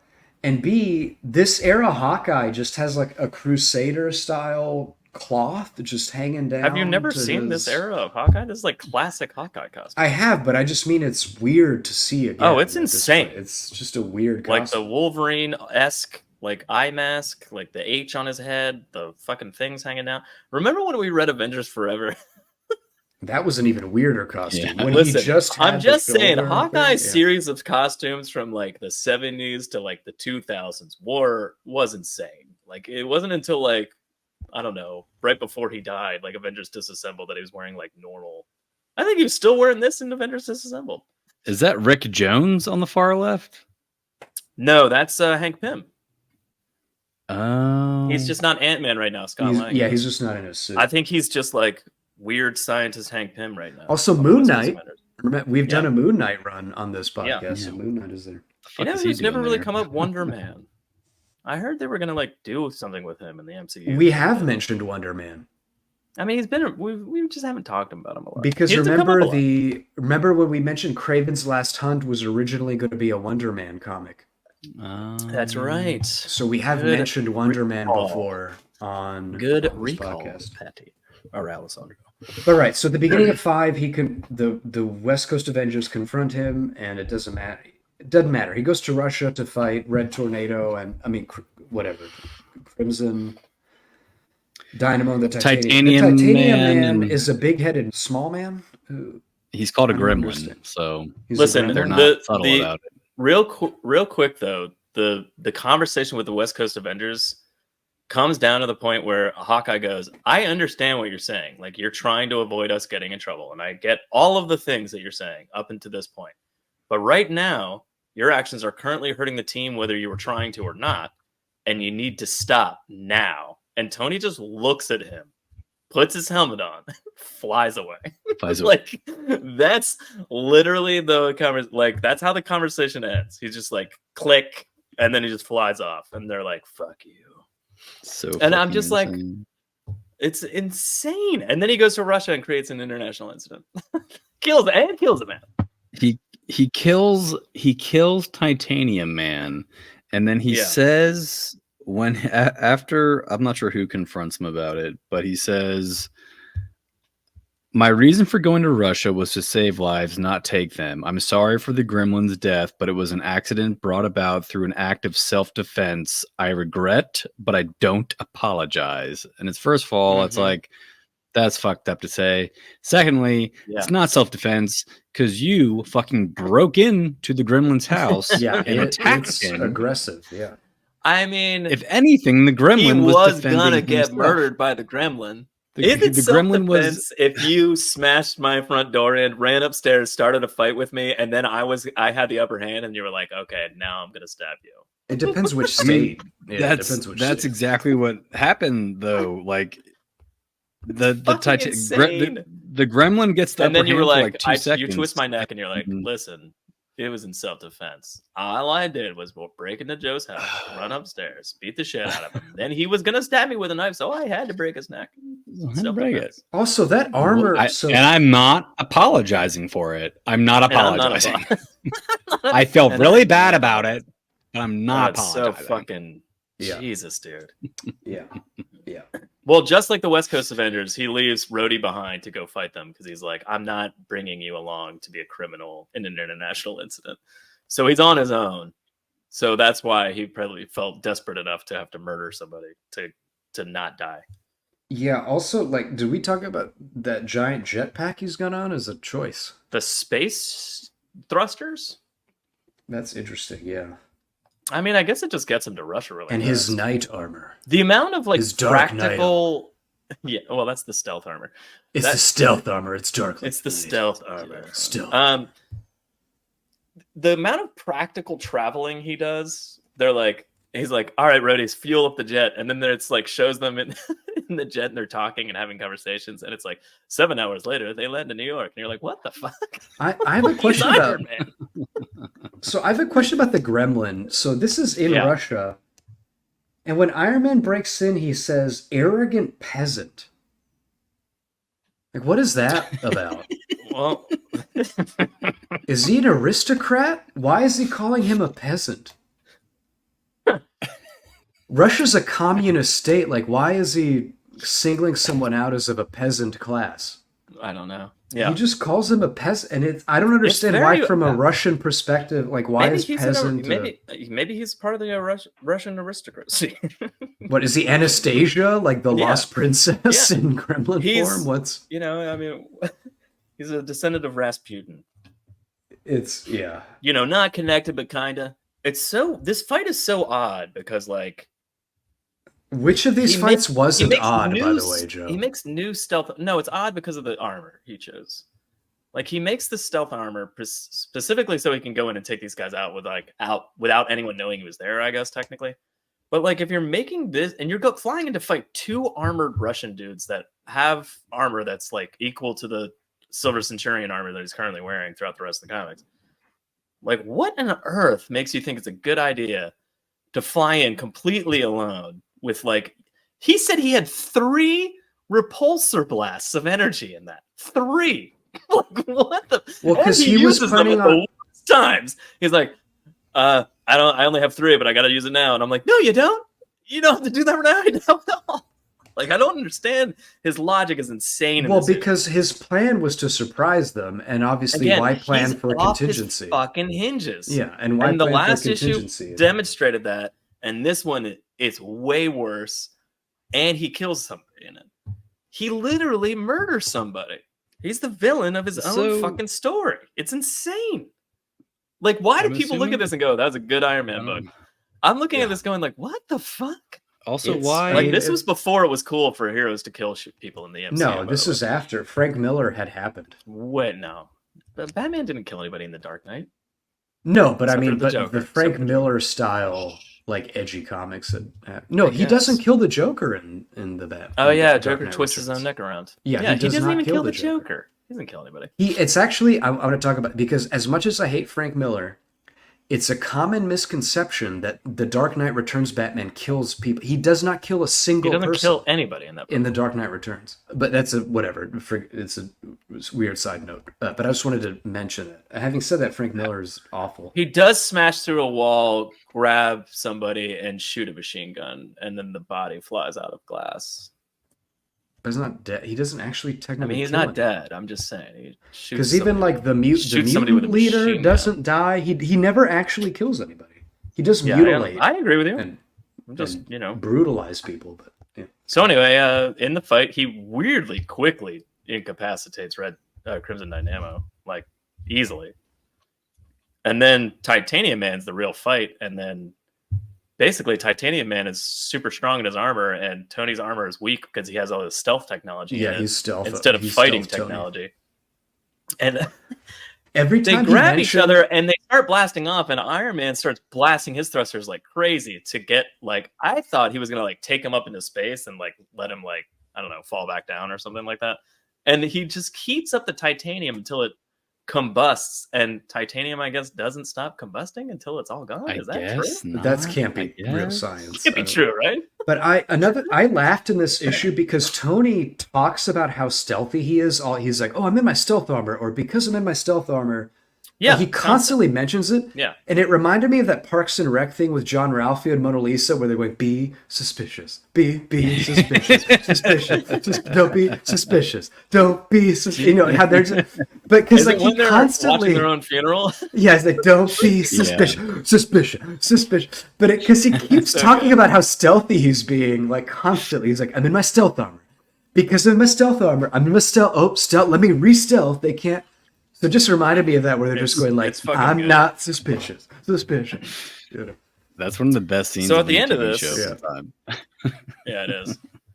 So at the end of this, he finds out, or like we have a quick scene of not Justin Hammer guy, Edwin going, like, Cord. I've been We did working find on out the it's Edwin Firepower Cord. project this entire time. You know, like it's still up and running, even though Iron Man stopped it in like issue 1. Oh, can we? I want to talk about Firepower because that is design happening on that armor. Like that is some there's kind a of lot. design. There's a lot with going that on armor. there. It is a lot. And then at the very end, after he murders somebody, Hawkeye and the team deliberate for 30 minutes about whether or not to kick him off the West Coast Avengers. And they vote. And he's him off. guys. And he's Are and you know what? I surprised? gotta agree with that decision. Like he murdered a guy. Well, let's get him off. Yeah. I mean, I was shocked at their decision. Yeah. All right, next The issue. fact Death that of he the was Hero. he's definitely a narcissistic sociopath for him to be like, it was self-defense, you guys. It was self-defense. It wasn't my fault. I mean, it's Weird self-defense how in the you're able idea to that like you're in a justify superhero that. fight and your only option is to kill the guy or be killed. In that capacity, it was self-defense. I think. But I mean, you Patrick. are a superhero that flew into a villain's lair, started fighting him on your own with like zero, like. Anyway, crazy. You had to build a special jetpack to get you to the country the guy was in, and you had to build special armor to stealth your way into the guy's home. Like, well, can we give me talk a about fucking break. his plan to stealth his way into his home was literally crashing through the ceiling. Yeah. Like that's his stealth plan. No, his stealth plan was to get past all the defenses and then crash. And then crash. Like at that point, you're not being suspicious. It's like that's. He was not being suspicious. Whatever. All right, Iron next Man issue, number 230, Death Death of the Hero. The day the hero died. Star Wars Chapter 6. We get another great shot of Tony wearing no clothes under the armor. Well, this issue has the shot of no clothing under the armor. This is where it's patently clear. Oh yeah, there is no clothing under there. At any rate, this is also the issue where Rhodey's like, "You gonna drink that?" And he's like, "No," but I was staring at the bottle that's empty, and he's like, "All right, just checking." then the old man computer genius with the glasses and the Doc Brown hair is like, "Hey guys, I figured out this amazing tapeworm computer simulation program that's going to rip through the world's computers and it can never die." As in, that seemed dangerous. That seemed really problematic. It'll find all of the instances of your armor anywhere in the world and shut it down. And then they test it. And it works. And they toast with apple juice, which I thought was adorable. But then he's like, "Let's go fight that guy." And I'm like, why? Why'd you just wait for the armor? Just wait for the computer. Like, wait for it to plug in when he gets back to base. You gotta fight. Also, what the computer virus they described is what basically... That's like how Skynet would start or something. It's the beginning of a horrible event. It's not the solution to the problem. It's just bizarre. All of this is so weirdly written. Yeah. But so we're introduced to this new villain who is Firepower, who looks like sort of a 1950s manga robot villain Atom Boy would fight times Unicron. I don't know how to describe the design. He does have some Unicron vibes. He's like I don't know. Stars Again, and Stripe. to me, what would you say? He's like Stars and Stripe from the DC. Oh universe. yeah. It reminded me a lot of missiles Ironmonger from all Iron over. Man 1. Again, there was like a lot of Iron Man 1 vibes in this. Like he's Yeah, but just it's fighting more, somebody it's that's got- wearing his own shit. And Well, he's I think that's stronger every and bigger. Iron Man. I think that's every Iron Man arc ever. Yeah, It's but how just- much better would this comic be if it was just Ironmonger? instead This it's is what Firepower. I'm saying. MCU clearly read this comic and went, "We could do this way better. let's make So- Iron Man redeemable, not a piece of shit." First of all, number two, let's just make it somebody that stole his armor. So Firepower technology. is a problem for Tony, not America or the world, but for Tony. Mhm. Because while Iron Man's been out, Cord's company is using Firepower to get government contracts that would have gone to Stark. So this is a problem because Stark is getting his business taken from him. Yeah, From it's a Firepower. problem. But mostly because they're using his technology. Yeah, and also the pilot of Firepower is as unhinged as Tony is, basically. Is he? Yeah, he's painted as being kind of overly reckless and using too much. Oh yeah, in Firepower. the simulator, he used like a nuke over a city. Yeah, And they were and like, "He's not going to do that in real life, is he?" And they're like, Well, "Nah." but then later he kind of I mean, they basically comment on the fact that he's maybe a little too reckless with the firepower. That's Oh yeah, given they to him. specifically like say like, "Is he the right man for the job? Are you sure?" And he's like, "He's good." Like, Yeah, and "All Cord's right, like, I "Don't think worry, he he's is." a good guy." And then I love how also, Rhodey is like worried during the fight and before the fight, rather, like because Tony literally has this helicopter that he's been flying in and out of the whole time, by the way, audience, to like pretend he's Tony Stark, but actually be Iron Man. But he has the whole like helicopter set up to be like, I've got blood. I've got gallons of AIDS-free blood. Just waiting to be pumped into my body. Yeah, AIDS screened. Yeah, you got to make sure. AIDS-free. But that's got to be because this was a mid-'80s it has to just be a reference to kind of the paranoia around AIDS. Oh, it's 100% what it is. They don't actually mention it there. It's later. But like, it's 100% what it is. Yeah, it's still insane because they could have just not mentioned that he had a blood transfusion at all. They this is they definitely could have the AIDS pandemic though. Like, and like people, I remember people not going to movie theaters because there was like a rumor that somebody had sat on a used needle at the time and contracted the AIDS virus. Like that's insane. But I think to Patrick's like, point, why bother giving him a blood transfusion at all? Like, why not just have him be hurt without a blood transfusion? No, well, in the helicopter, it's just his blood. Like, he's preparing for the worst, and Rhodey's worried. It's later on that they don't have any of his blood left because they used it to fake his death, that he had to use other blood. Why even mention it? Why not just be like, I have more of my own blood at the house? Or why not just say, like, I was hurt real bad, but didn't need a blood transfusion? Yeah, you don't have to, like, just put a bandage. He could have, wrap his body. He could have just stopped at 3 cracked ribs, a sprained arm, a knee that may never be the same. But then he went on to say, and several pints of someone else's AIDS tested blood. You could have just stopped at classic white bandage comic book. You know, like you didn't have to say any of that. Yeah, I don't know why they had to do the transfusion thing. You'd just been like, oh, he's got bandages all over. He's really hurt. Yeah, I mean, the only way I can defend it is if you have to have a transfusion and it's the 80s, I guess you want to specify, but I don't know why you have to make up that it's a transfusion. That's clear. I don't think it was meant in any horrible way. It was clearly just like that was what's going on at the time. But there was such a weird piece of dialogue. I will say, given the rest of what we've read, it was probably the least offensive thing about this fucking book, which is terrible. I mean, he's basically like taking sexual advantage of multiple employees at this point. Yeah, but what happened? So he needs all this, right? But so he needs a transfusion because he's going to confront Firepower. So first of all, Firepower shoots lasers out of its tits. I think we got to mention that's something that happens. Those are the pink ones. Those are the pink lasers. So what within Firepower's arsenal is the ability to? I'm not making this up. Like he shoots lasers out of his tits. It's directly.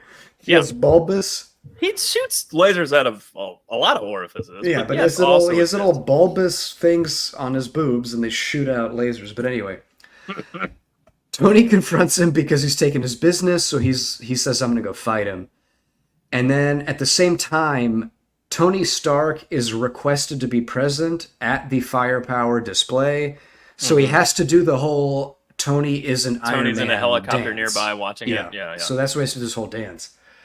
But he fights Firepower, and he loses, because Firepower's tit beams are too strong. For he's got some strong tit beams. The Silver Centurion Iron Man it's too much, and he loses. So that's why he has to get a blood transfusion. By the way, there's a scene in this fight where Tony flies into the. First of all, he flies as Iron Man straight into Tony Stark's helicopter. Yeah, where Rhodey, not wearing armor, is just piloting, like putting him fully. It's a mere coincidence. He's not Iron Man.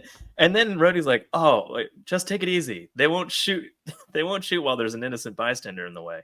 Now let's get this helmet off so I can take a look at you." And he goes, "Oh my god!" Like it's like he reveals like Tony's face is just smashed in, like and his brains are leaking out. And then the next page, Tony just has like a little bit of blood coming out of his mouth. Yeah, it's just a bruise. He's like, I got a bloody nose. Yeah, you'd think like it turns out that his eyeball was plucked out. He's like, oh my god. Yeah, you'd think he'd be like his eyeball was hanging off of his face. Nope, but he's just had a bruise. His skull was cracked in. It was just nothing. It was hilarious. Anyway, they send Tony's armor out as a complete, not transparent ruse, and the armor gets shot by a missile and explodes. Yep. And it's a good thing they packed it full of Tony's blood, because everyone would have been able to tell. It wasn't real. Oh man. And that's it. That's that. And then issue. in that explosion, I don't know if you guys are aware of this, but Tony fell out of his chair and got the shit kicked out of him. Yeah. It's a Well, super so another plausible story. another quick question. Do they not have DNA testing in the 80s? I mean, Maybe I think not. it was relatively new. So, like, if an Iron Man helmet is splattered with Tony's blood, they couldn't tell that it's Tony's blood. No, they would just be like, it's filled with blood. Now they might Why take not that use- as evidence and save it, and then 10 years from then, they might be like, hey, we can test DNA on this. But, so if that's the thing, like, why not use pig's blood? Like, why does it have to be Tony's actual blood? Well, because that's what they had on board, because they thought Tony was actually going to get injured. It wasn't about like putting blood in it at all. It was just like, let's put something in it so it looks real. When I don't. It's just I guess if it was all just of it like is stupid. pieces of metal that didn't have any bits of human left in it, they might be like, this was a ruse. But if there's like blood everywhere, they'll be like, oh, okay, well, clearly whatever was inside But I mean, just burnt to a crisp. And none am of I this- wrong, or was that big missile on his back not a nuclear warhead? It was a nuclear weapon. Yes, that's correct. So They why would there call it. be- He calls it the Terminax or whatever. It's the The name. for the nuclear- Terminax. The Terminax. Yeah, it's It does have a little Terminax arm nuclear system symbol. track lock is going down. He goes, you folks best clear the area because that tin-plated homeboy is going down. So Goddamn. I also Good want to dialogue. mention. So the Mhm. firepower pilot is black and basically talks like jive, like an airplane, like 70s jive talk. Yeah. The And that- missile hits Tony and it's literally a mushroom cloud, and one of the general guys goes, get to the shelters fast. Yeah, after the fact. Yeah, get to the shelter after the mushroom Get to the cloud shelters explodes. fast. They'd be like dust on the ground. It's be evaporated. Look, no casualties. They're fine. Iron Man's a hero. No casualties. Oh, All right. man. Who is the next Iron Man? Chapter 7, Reborn It's Again. such a mystery of because the Stark cover Wars. literally has Tony Stark building Iron Man. It does. But this is classic Iron Man iconography, right? It's Tony with a hammer crafting the Iron Man armor. I mean, this is just what Yeah. he does. He gets into his basement and he builds new armor. Yeah. That's what Tony He ignores does. people for like 6 weeks. Everyone thinks he's either back on the bottle or completely lost it. Even Rhodey, and then And builds this new Iron Man costume. instead, After he's he been told building- Rhodey specifically, I will never build another Iron Man costume. Did you guys he catch does that it. Dazzler cameo? Or is that Gem in the holograms? That's I think it's Dazzler, Gem. right? It's Dazzler. It's got to be Dazzler. It's not Dazzler. Also, it's this is the issue That's with the Bill clearly Jim. Cosby. This is the No, issue that's with the Bill Dazzler. Cosby. They're watching TV. It's the Brady Bunch and Gilligan's Island and Gem and the Holograms. Where is it? No, I thought it And was Speed Dazzler. Racer. I thought it was Dazzler. Dude, it's totally Gem and the Holograms. What's wrong with you? And Wheel of page is it? Fortune. Stupid. That would You're make so sense. dumb. That is Gem in the holograms, I guess. So Gem and the Holograms, guys. I think that's literally from the opening scene. Yeah. Of Gem and the Holograms. Never mind. I mean, she's not singing the song, in fairness. Oh, that is Gem in the hologram. I take it back. Mhm. That's Gem in the hologram stuff. All right, so this time he builds himself the kind of more classic yellow and red Iron Man suit. Also, this is the issue that mentions Bill Cosby. I don't know how long he had been wearing Silver Centurion, but I feel like it was a decent chunk of the 80s, but maybe. I mean, again, I didn't read Iron Man. Like, I just saw it on the stands as I walked in to the comic shop all the time. But I think he was wearing it for a while. So I think this was kind of a big deal that he was returning to the I golden. think this works better. I think this new suit looks much better than the Silver Yeah. Centurion one. Yeah, for sure. I mean, it's updated classic Iron Man suit. Everyone was blown away. Yeah, It's, I also- I think but it's the, old, but it's modern. But it's I think the old form-fitting shoulder pads work better than the stick-out, Yeah, the sticking angular out shoulder pads. triangle things. But It's so 88. It's getting close to the 90s. We're dropping all the shoulder pads out of the suits. Miami Vice is dying. Yeah. Magnum so PI's put on some pounds. He doesn't look as hot as he wants to. Hey, you take that back. He still looks as good. But so Tony builds this new suit to go back and reconfront Firepower to win. And, it's the classic sort of Batman versus Bane. First he gets broken and loses, but then he comes back stronger and beats the villain. It is the classic. This fight is so short, by the way. It takes The whole three issue pages. is him building the suit and ignoring everyone who He does make an energy shield. This suit has an energy shield. It's got cool other powers. Yeah, Firepower says Stark hired another fool. He's dumber than I thought. Yeah. Yeah. I'll disengage my targeting system, and it's not locking on. This suit still has the eyes looking through. Yeah, wide open. Come on, Tony. How like you upgraded your armor to such an extent, and yet you didn't see that as a weakness? Do you think it's like a weird, like, you know how like actors like that play Cyclops like hate playing Cyclops because they can't emote because they can't show their eyes, kind of thing? Do you think it's like a weird thing like that? Like it's like we got to show his eyes. How else are we going to show he's angry? He just has an Iron Man mask on the whole time or something. Because it's not like this is like let's show Tony's face with the heads up display inside the helmet, obviously. So maybe they were like, we got to show his eyes. You can't not, like, he's covered in armor. We can't like show him be upset. Well, I just think it's back in the day. You would just show eyes, right? I think that's just I think. Well, I mean, I really think it's probably like an artistic choice of like showing his emotions somehow through that giant suit of, metal, flat metal.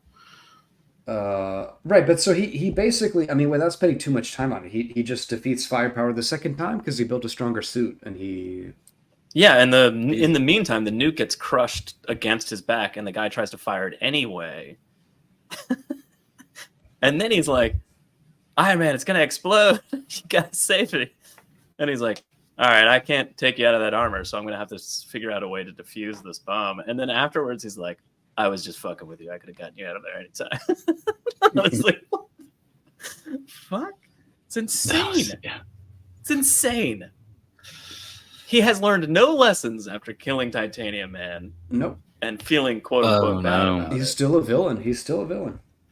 Well, the best part is the last page of this issue is him curling up in a ball in bed, and it's how he got his first good night sleep in weeks. Yeah, it's like you've killed a bunch of people. Also, all of this conflict is shit that he started this drama. Well, Patty, the this wasn't anything that was like a giant nightmare sequence of that same night's sleep, so he did not get a good night's sleep. He was haunted by it. That is the following issue. But still, the whole idea of like finally I can rest is none of this was thrust upon you, bro. He's the nasty bitch who started the drama. Again, I feel it's insane. It's insane because like I said, like you could have just sat there and done literally nothing, and just worked on the computer program with the old man the whole time. Maybe made it faster with both your brains working on it. Cheers with your apple juice a little sooner. And no problems would have been. Like, I don't understand. Like, all of this entire thing was like pointless. And in the meantime, you could have been flying around as Iron Man doing. Like, at one point, he sends out his lawyers, and he's like, "Guys, go hunt down all my patents or like all the shit, even though I didn't patent it. Like, figure out a way legally for me to get my technology back. But as Iron Man, I'm not going to just sit around. I'm going to go do something while you're doing that." Same thing. Like, just go fight the criminals. Leave all the fucking legal bullshit, like the actual criminal activity on your end for later, if you have to. But then just work. You know what I mean? There's such an easy solution here. You're supposed to be smart. So this isn't really a plot point, but in terms of Tony's character, another thing I found really unsettling about him as a character is he treats other people as servants. Even if you look at, I know we joked earlier, but the whole idea of he's just naked in front of Rhodey all the time, it's because he doesn't even see Rhodey as a person. He's just I disagree. He sees Rhodey as a best bud that they hang out in the showers. I don't think so. I think he doesn't see other people as human beings. He just sees them as automatons who can do his bidding when he commands it. I don't think he sees anybody as an equal or a friend. Maybe Captain America, maybe, but that's about it. Even then, that's not something he's not willing to cross off his list of, I know. I honestly just think he sees other human beings as just lesser beings he can order around and he can use. He doesn't see anybody as an equal or a true friend. Not even Rhodey. Yeah, I find that really unsettling. But he's he came off as a total. Yeah, you weren't. I wasn't rooting for him at all. I hated this. I hated this story. I hated this. He's awful. Let's get into Well, is there any other points about issue 7 we want to get into? Or I mean, it's just end like he No. gets his government. You know, the other thing about this is I mean, it's Patty not summed it like up. He wins technically and goes down and lays in his bed and goes, "Now I can rest." But the other thing is, again, in a better After version, fucking over Captain America, fighting multiple government agents for no reason whatsoever, killing a man, losing his spot on the Avengers because he killed somebody and he went crazy, and barely saving his technology from anybody being able to touch it and saving his company, technically, I guess.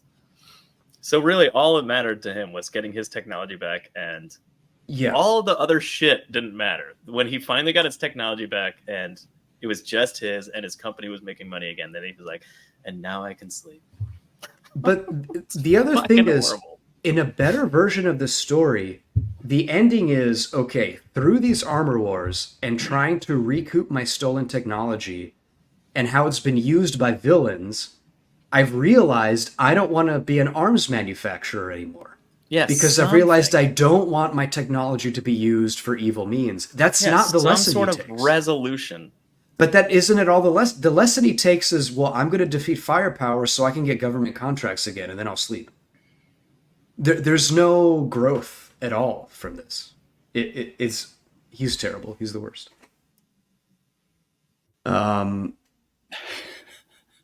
Sorry. I don't know if it's coming through, but are you getting like feedback kind of noise? No, I don't hear anything. You don't hear like what is that? does this pass what the is that? Bechdel test? The Bechdel test, the Bechdel test. Patty never Does sings this the Bechdel pass the test. Bechdel Probably test? because The he's answer's ashamed. probably no. This one doesn't. This one in no way passes. It does the Bechdel not test. at all. Zero. Like, it doesn't not- even attempt. It doesn't not attempt even to pass the remote. Bechdel test. Not even remotely. It doesn't pass the sexy lamp test. It doesn't pass the Makomori test. It passes no test. Zero. Yeah. Yeah, There's a lot of sexy lamps in this, I'd say. I mean, they're not particularly sexy because it's drawn in the 80s, but like they're just there for him to be like, "You're hot. You want to go fuck?" Yeah. You know, like that's it. That's There's the whole no. thing. Yeah. I mean, Rhodey's girlfriend is a professional and has lines, but she doesn't have any kind of character growth or meaning really to. To what you were saying a second ago was, yeah, but that was just drama within their own relationship, and they weren't. No, but I mean, but again, there's no like growth, or she's not centrally important to anything. All I can say is like, as a resolution after the epilogue dream sequence, where basically his subconscious is like, "Hey, bro, you're the villain," and he's like fighting himself the entire dream basically. And he's like, "I'm horrible. I've killed all these people." Like Rhodey's walking around in the armor, like picking up bodies, and he's like, "Why aren't you helping me?" He's like, "I don't help you. I just clean up after you." And he chucks a body onto a pile, and you're like, "Holy shit!" Like it's very. The epilogue of this is like everything we've been saying, basically. Like just he's a horrible person. No, but again, the resolution at the end of it is just it's part of who I am. There's and I have a to beast accept it inside of me. Yeah. It's part of who I am, and all I can do is accept it and move on. Yeah, That's it. Right. The resolution isn't I need to be a better person. I need to stop selling weapons. It's just it's who I am, and I need to accept it. He admits it. He goes, "All I can do is accept it, admit it as a part of me, reconcile with it, and then get on as best I can with the rest of my life." Wise words. That's the end of this Wise fucking story. He is a piece of shit human. That is Holy shit, man.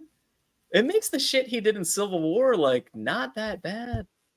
Like I'm just like it's done. It's not even remotely as bad. No, as I mean Ultimates and post Avengers Disassembled 2000 era Tony Stark is nothing compared to this Tony Stark. Nothing compared to this. This is like dark as fuck.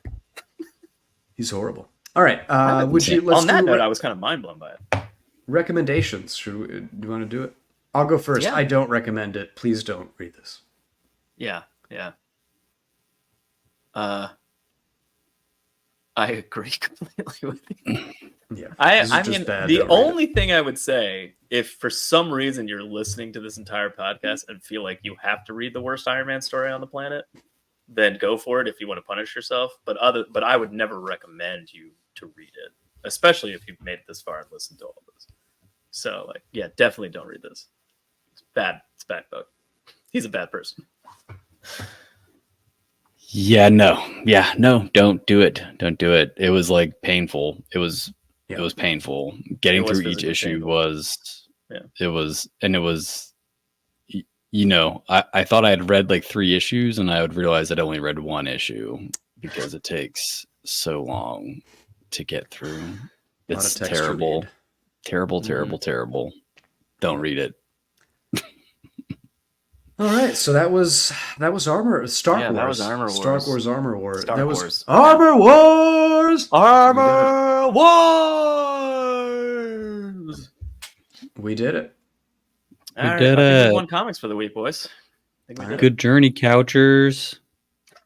Till Yeah, next every time. Until next time.